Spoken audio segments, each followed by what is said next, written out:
চ্যানেলে আপনাদের অনেক স্বাগত জানাই। আজকে একটি রেসিপি নিয়ে এসেছি।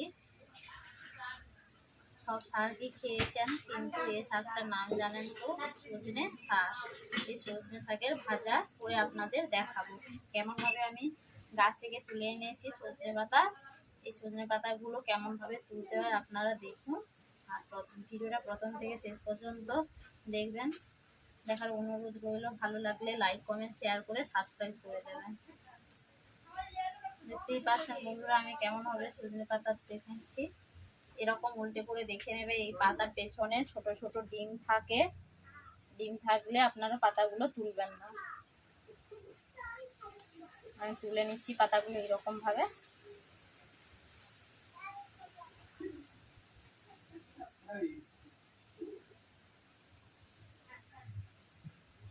পাতাগুলো এরকম ভাবে আমি তুলে নিচ্ছি, দেখুন বন্ধুরা।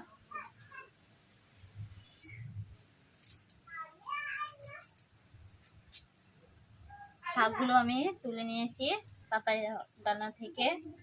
আমি এরপর কেটে নিচ্ছি, শাকগুলোকে কুচু কুচু করে কেটে নিচ্ছি, দেখুন বন্ধুরা।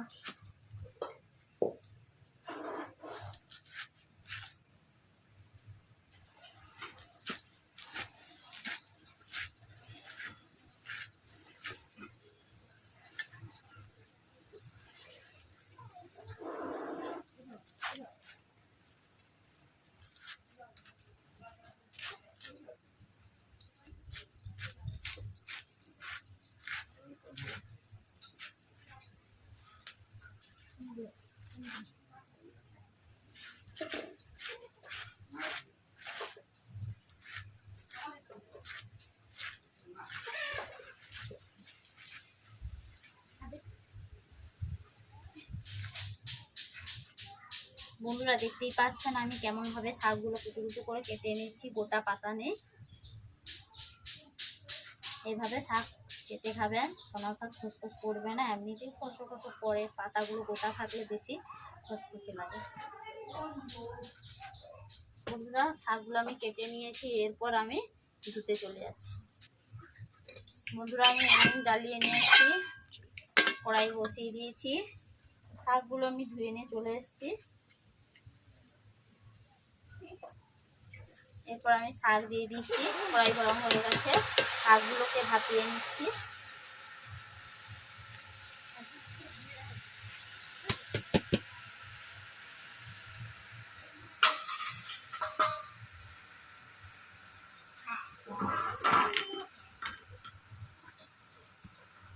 দিয়ে দিচ্ছি অল্প করে নুন, স্বাদ মতো নুন, হলুদ গুঁড়ো,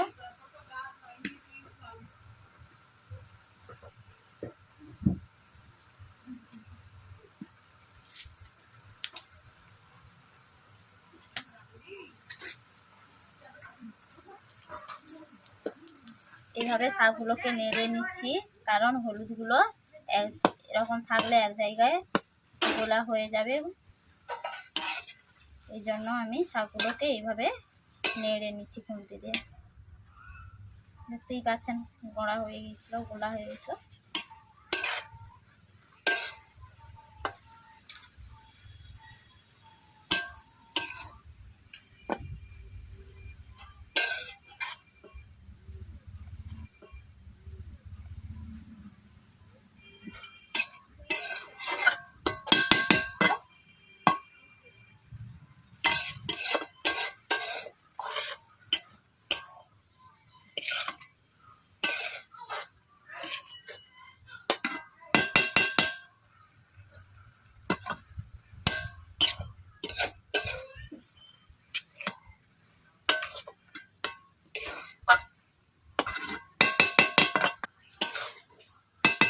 বন্ধুরা দেখতেই পাচ্ছেন আমার শাকগুলো ভাপিয়ে নিয়েছি, শাকগুলো আমার সেদ্ধ হয়ে গেছে। এরপর আমি কড়াই থেকে তুলে নিচ্ছি।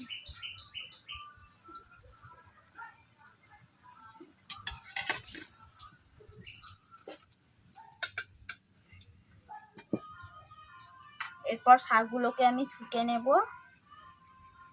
প্রথমে কড়াইতে তেল দিয়ে দিচ্ছি, সর্ষের তেল দিয়েছি। শাক যেহেতু ভাজবো তার জন্য টেস্টি হবে সর্ষে তেলে।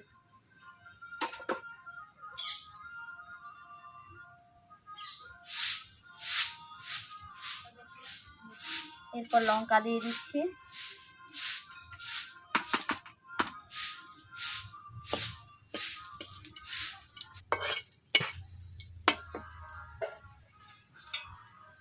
এরপর দিয়ে দিচ্ছি ফোড়ন। ফোড়নগুলো লালচে কালার হয়ে গেছে, এতে আমি দিয়ে দিচ্ছি পেঁয়াজ। পেঁয়াজতে শাক ভাজা যেহেতু হবে এই জন্য আমি বেশি করে পেঁয়াজ দিলাম, যাতে খেতে ভালো লাগবে।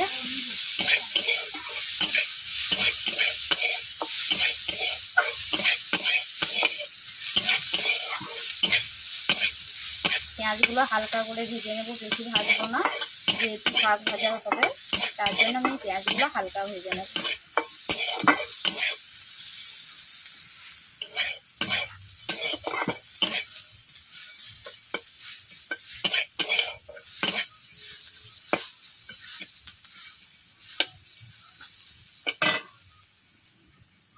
এরপর আমি শাকগুলো দিয়ে দিচ্ছি।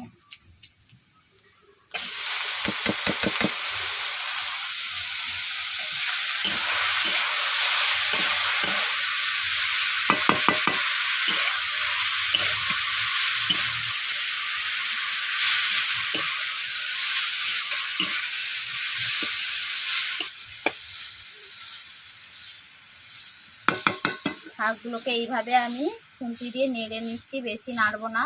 সোনা শাক বেশি নাড়লে তিতা লাগে, তেতো লাগে, এই জন্য আমি বেশি নাড়বো না আর বেশি ভাজবো না। শুকিয়ে গেলে সোনা শাক এমনিতে ফসফস করে, শুকিয়ে গেলে সোনা শাক খেতে ভালো লাগবে না, এই জন্য কালো ভাব করে রেখে দেবো। এরপর আমি জিরে গুঁড়ো দিয়ে দিচ্ছি,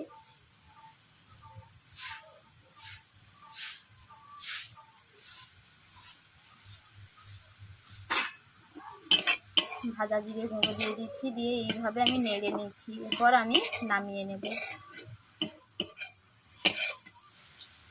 হালকা করে একটু উপর থেকে আমি তেল দিয়ে দিচ্ছি।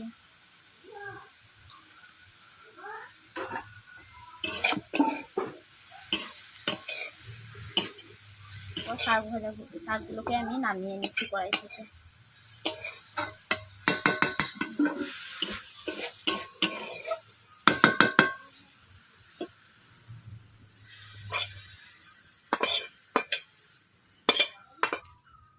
আর রান্না হয়ে গেছে সজনে পাতার ভাজা।